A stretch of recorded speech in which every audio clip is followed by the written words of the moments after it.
నిర్వీర్యం చేసేందుకు ప్రభుత్వం కుట్ర పన్నుతోందని విమర్శించారు వైసీపీ ఎమ్మెల్యే రోజా. డ్వాక్రా రుణాలు మాఫీ చేస్తామని చెప్పి ప్రజల్ని మోసం చేశారని ధ్వజమెత్తారు.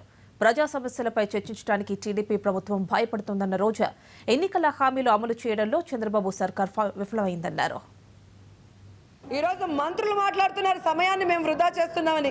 ఈ రాష్ట్రంలో ఏ సమస్యలు ఉన్నాయి, ఏ సమస్యల మీద స్పందించాలో మేము స్పందిస్తుంటే కనీసం అది చూసి అది విని దాంట్లో ఉన్న నిజాలు తెలుసుకోకుండా సాంప్రదాయాల గురించి మాకు నేర్పిస్తున్నారు.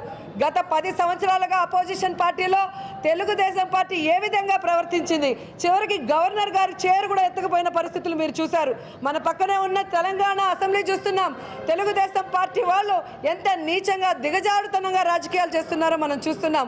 తప్పు వాళ్ళు చేస్తూ బురద మా మీద చల్లుతూ సమస్యల గురించి పోరాడే మమ్మల్ని సమస్య మీద మాట్లాడకుండా మా గొంతు నొక్కేయడం అనేది ఈ ప్రజాస్వామ్యంలో చాలా దారుణం.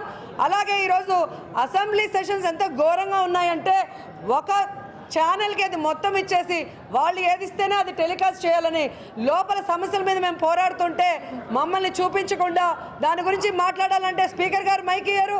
మరి పోడియం దగ్గరికి వెళ్ళేసి మేము ఆయన రిక్వెస్ట్ చేస్తుంటే స్పీకర్ గారి క్లోజప్ జూమ్లో పెట్టి ఈరోజు ప్రజా ప్రతినిధుల్ని వాళ్ళ యొక్క రైట్స్ని కూడా కాలరాస్తున్నాయి తెలుగుదేశం పార్టీకి. త్వరలో ప్రజల బుద్ధి చెప్తారని ఆశిస్తున్నాం. అలాగే ఈ డ్వాక్రా రుణాలు మాఫీ జరిగేంత వరకు ఈ తెలుగుదేశం పార్టీని వదిలిపెట్టేది లేదు. అసెంబ్లీలోనే కాకుండా రాష్ట్ర వ్యాప్తంగా కూడా పెద్ద ఎత్తున ఆందోళన చేసి ప్రభుత్వం మెడలు వంచేంత వరకు కూడా వదిలిపెట్టమని చెప్తున్నాం. AP assembly